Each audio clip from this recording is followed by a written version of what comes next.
ሳሽ ብሩክ አለሙ ተባከዋትና ሊጠብቋት የሚገባ የአንደኛ ተከሳሽ ልጅ እና የሁለተኛ ተከሳሽ የእንጀራ ልጅ በመሆኗ በቅርብ ዘመድ የተፈጸመ ወንጀል በመሆኑ በወንጀል ሕግ አንቀጽ 84 አንድ ሰ መሰረት እንዳለ የቅጣት ማክበጃ ምክንያት ተደርጎ እንዲያዝ። ሶስት ተከሳሾች ድርጊቱን የፈጸሙት ራሷን ከጥቃት መከላከል የማትችል የ11 ዓመት ህፃን ልጅ ላይ በመሆኑ በወንጀል ሕግ አንቀጽ 84 አንድ ሰ መሰረት እንደ አንድ ተጨማሪ የቅጣት ማክበጃ ምክንያት ተደርጎ እንዲያዝ። የወንጀል ድርጊት አፈጻጸም ባገናዘበ መልኩ አንደኛና ሁለተኛ ተከሳሾች በሞት ቅጣት እንዲቀጡ ፍርድ ቤቱ በወንጀል ሕግ አንቀጽ 117 እና 375 585 590 እና 539 አንድ ሀ መሰረት በወንጀለኛ መቅጫ ስነ ስርዓት ቁጥር 149 መሰረት የቅጣት ውሳኔ በሙሉ ድምጽ ሰጥቷል። አንደኛ ተከሳሽ ሀና በየነ ገብረ ሕይወት፣ ሁለተኛ ተከሳሽ ብሩክ አለሙ ተሰማ በሞት እንዲቀጡ ተወስኗል። ሟት ልጄ ስራ ቦታ አልሄድም በፍጹም። ጉንፋን ሲይዛቸው አፍንጫቸው ምናምን ጋር ይቃላል አይደለም፣ የሆነ ነገር የምትሆንብኝ ነው ይመስለኝ። እናቴ ተሙት ነው የምልሽ እንዴ! የገዛ ልጃቸውን ገለው ጭራሽ የዕለት ተዕለት ኑሯቸው ቀጥሏል። ስራ ቦታ ትሄዳለች፣ ሱቅ ሄዳ ትሸምታለች፣ ለባሏ በስነ ስርዓት ምግብ ሰርታ ታቀርባለች። ኖርማል በቃ መስሏት ነው ማይያዙ። በቃ አለቀ ወንጀሉም። እሱም ሳይያዝ በሰላም ኖራለሁ እሷን ካጠፋው። እስቲ እንዴት ይረሳል? አብራተኛለች፣ ትነሳለች፣ ሴክስ ያደርጋሉ፣ ምግብ ያላሉ። ሶስቱ እንዴት ይወጣል? ቆይ እስቲ ምን አይነት ሞራል ቢኖራት፣ እሱስ ምን አይነት ጭንቅላት ቢኖረው የገዛ ልጇን አስደፍራ ገላ በዚህ ደረጃ ስራ ቦታ መሄድ አይምሯቸው እንዴት ነፃ ሊሆን ቻለ? እንዴት የሰው ልጅ አይምሮ ነፃ ይሆን? ህሊና እኮ የሚባል ነገር አለ። ህሊናችን እኮ እኔ ግን እናትየው ላይ የፈረድኩት እሷ ላይ ነው የሚፈርደው። እንዴ እሷ ናት እኮ ወደ ቤት ያስገባችው ይሄን ሰውዬ፣ ይሄንን ጭራቅ እኮ ቤት ያስገባችው እሷ ናት። መጀመሪያው ሳይታረም ያደገ ሰው እንደዚህ ነው መጨረሻው። አሁን ለምሳሌ አንተ በቃ እንደሱ አይነት ሰው ነህ። ስትሳደብ ስታዋር ናውጣ ቁጣ አስወርጁ። ባርባራዬ እንዴት ነሽ? ሰላም አጀንዳ ሊቀይር የነሱ ጠበቃ ነው እንዴ? ባርባራዬ እንዴት አደራችሁ? ሰላም ብያለሁ። ሰላም ጉድ ሞርኒንግ። ሰላም ብያለሁ። ምን አባቱ አጀንዳ ሊቀይር ነው መሰለኝ የመጣው። የነሱ ጠበቃው ነው። አይዘገንንም ሊያወራ እንኳን በእናት ሰቂራ እንዴት ነሽ? ሰባል ኸይር ደህና ነሽ ወይ? እኔ እናትየው ላይ የፈረድኩት እናትየው ላይ ብቻም ሳይሆን አንዳንድ ሴቶች ባላችንን የተበቀልን ይመስል ልጆቻችንን ነው የምንጎዳው። ገባሽ? እሷ እኮ እሱን እንትን ለማለት ያደረገችው ነገር እኮ ነው። እሱንማ በፍቅር እየተንከባከበችው እኮ ነው። አይደለም የልጅቷ አባት አለ አይደል? ሲለያዩ ከመጀመሪያው የዛሬ 4 ዓመትም እኮ ሰውየው በሚዲያ ላይ እኮ ተናግሯል። ምን አለ መሰለሽ? ፍርድ ቤት ሄደን እሷ በመረጠችው ልጄ በመረጠችው ነው የተገደለችው፣ እናቴ ትሻለኛለች ብለው ወንዱ ልጅም ሴቷም ልጇም እሷ ጋር ነበረው አለ እኮ። ሰውየው እግሩ ሁሉ ተቆርጧል እኮ አባትየው። ታውቂያለሽ? ባክሽ አደጋ ደርሶበታል። በጣም ነው የሚያሳዝነው። የኋላይ በጣም የተከራከረ ቁሞ ብቻውን ኢቭን የልጆቹን ስም አስቀየር። ልጅቷ ምልክት ትነግረኝ ነበር። ያ ነው ሰቀቀን አልወጣም ያለኝ አለ። ለክረምት እኔ ጋር ስትመጣ ትነግረኝ ነበር፣ ግን እኔ ደግሞ በቃ አስገድጄ ነበር ምልካት። እናትሽ ትሻልሻለች ምንም አትልሽም እያልኩኝ በቃ ያ ነው የቆጨኝ ይላል። ያሳዝናል ግን በጣም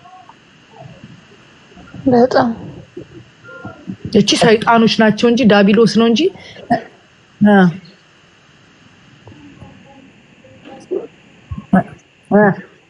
አሁን ትምህርት መሆን ያለበት በሲንግል ማም የሆኑ እናቶች ጋር ልጅ ያለን ወንዶች፣ በትክክል የወለድናቸው ልጅ ያለን ሚስቶቻችን የፈታን ወንዶች ስንሄድ በእርግጠኝነት በየትኛውም አይነት መልኩ ባስገዳጅም ይሁን በምንም ይሁን ልጅን መውሰድ ነው ያለብን። ሴት ከሆነች መውሰድ፣ ወንድ ከሆነ ኖርማል። ሴት ከሆነች ግን መውሰድ። እንደዛ ስትል እኮ አሁን ለምሳሌ አሁን ወንዱም ቢሆን ሴቱም ቢሆን ላለመለያየት ለልጆቻቸው ስትል ወይ መሞከር ወይ የሆነ ነገር ለማድረግ ሁላችን ወንድም ሴትም መጣር አለበት እንጂ እኮ በወንድም ወገን ስትሄድ እኮ እንደዚህ አይነት ነገር አለ። በሴቷ ወገን ስትሄድ ሰቂራ የምን መሰለሽ፣ ብዙ ጊዜ አሁን እኔ ሴት ልጅ ብትኖረኝ የማመጣው ወንድ ሴት ልጄን ይመኛል።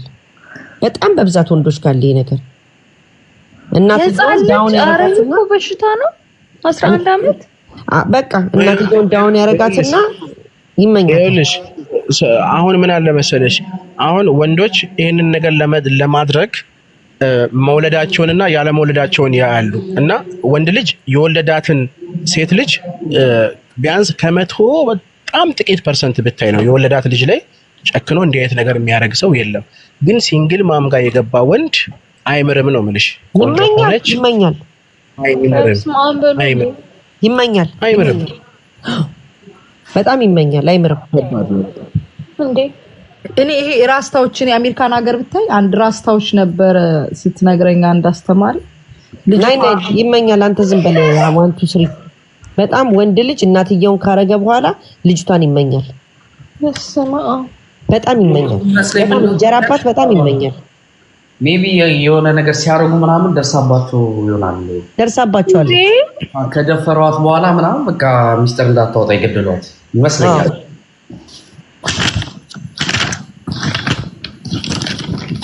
በጣም እንጀራባት በጣም የጎረቤትን ልጅ ይመኛል። ይኸውልሽ እኛ በእድሜያችን ይኸውልሽ ባርባራ እኛውን በእድሜያችን አሁን ስናድግ ሁላችንም ያደግንበት እድገት አለ። ቢያንስ ይሄኛ የ99 ወይ የ90ዎቹ ወይ የ2000ዎቹ ልጆች አይደለም የ70ዎቹ እና የ80ዎቹ ልጆች በብዛት ነው የምልሽ።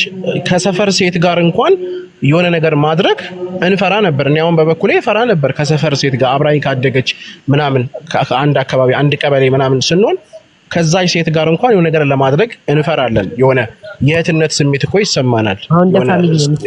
ጭንቅላታችን ውስጥ የሆነ ሰዋዊነት ነገር አለ።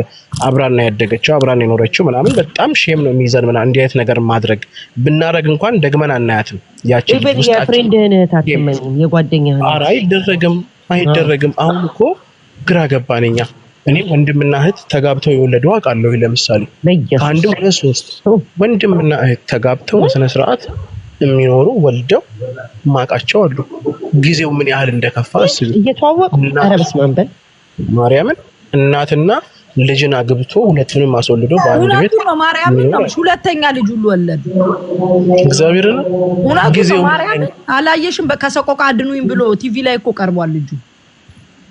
እናትና ልጅን አስወልዶ ነይ እህትና ወንድም ናቸው አብረው ነው ያደጉት። ፊልም ሲያዩ ምናምን ወደ ሌላ ነገር ውስጥ እየገቡ ምናምን በጣም ሲናገር በጣም ያሳዝናል። እና እህቱ እንዳረገዘችበት ከዛ ሌላ ቦታ ይዟት ጠፍቶ ምናምን ብዙ ታሪክ። ሁለተኛ ልጅ ሁሉ ወለዱና ምንም አይመስላቸውም እየኖሩ። እኔ ይኸውልሽ ባርባራ ሃይስኩል ስማር ማለት ነው በጣም ያስፈራል።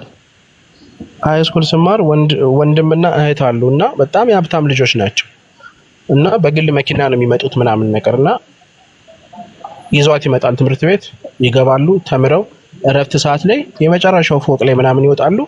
ሸራ ይሳሳማሉ ምናምን። ከዛ በስነ ስርዓት መጥተው ይሄዳሉ ምናምን እየተባለ አንድ ቀን እንደዚህ ሴክስ ሲያደርጉ በጣም የባለ ሀብት ልጆች ናቸው። ሴክስ ሲያደርጉ አባታቸውና እናታቸው ደረሱባቸው። ከዛ በኋላ አሳሰሯቸው፣ ሁለቱንም አሳሰሯቸው። ከዛ ታስረው በጊዜ ቀጠሮ አንደራረስም ሁለተኛ ብለው ምናምን ከዛ ተፈቶ ከዛ በሆነ ነገር አድርገው የሆነ ብር አጭበርብረው ጠፍተው አዲስ አበባ ገቡ። አሁን አዲስ አበባ ላይ የራሳቸው ሱቅ አላቸው ምናምን ይሰራሉ፣ መኪና አላቸው። ተጋብተው ሁለት ልጅ አንድ ወንድና አንድ ሴት ልጅ ወልደው ያው አብረው እየኖሩ ነው። ስቲል ነው እህትና ወንድም እናቴ ትሞት የአንድ አባት የአንድ እናት ልጆች ማለት ነው። እና ይሄ ነገር አሁን የሚመጣበት መንገድ አለ።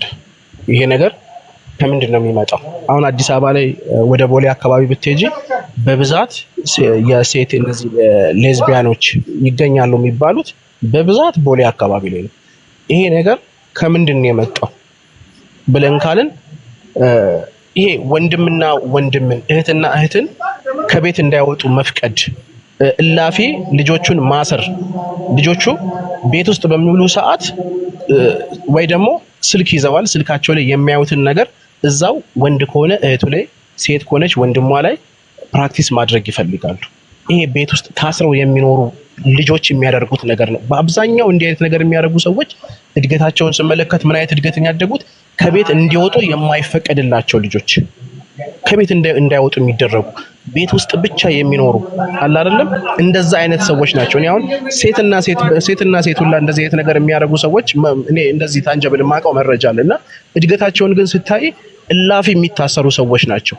በቃ ይሄ ወንድነት የሚባል ነገር ይሄ አናታችን ላይ ሲወጣ ይሄ ሴትነት የምንለው ይሄ ፍንዳታነት ጊዜያችን ይሄ ሴክሱን ምኑንም የምንልበት ያንን ታይም ሊያልፉት አይችሉም ነው የምልሽ። ያ ታይም አይታለፍም።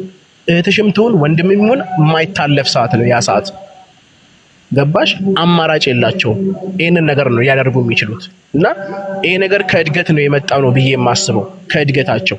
በቃ ቤት ውስጥ ታሽገው ቤት ውስጥ ታስረው የሚውሉ ከሆነ ስልክ አለ እጃቸው ላይ ሴክሱንም ምኑንም ያዩታል። ከዛ በኋላ ያዩትን ነገር ደግሞ ተግባራዊ ማድረግ ይፈልጋሉ። ተግባራዊ ማድረግ ደግሞ ሲፈልጉ አጠገቧ ያለው ወንድሟ ነው፣ አጠገቡ ያለው ያለች እህቱ ነች። ከዚህ ነው የሚመጣው እንደዚህ አይነት ነገር። በአስተዳደግ ላይ ልጆች ስናሳድግ ልጆቹን ፍሪ ማድረግ መቻል አለብን። ሰዓት ሰተናቸው ከጓደኞቻቸው ጋር እንዲዝናኑ ወጣ ብለው እንዲጫወቱ ማድረግ መቻል አለብን። ቢያንስ ቢያደርጉ እንኳን ሴክስ እንኳን ቢያደርጉ ወንዱም ቢያደርግ ሴቷን ብታደርግ ቢያንስ እርስ በርስ ከሚያደርጉ ከጓደኞቻቸው ጋር የማድረግ ፕሮባቢሊቲያቸው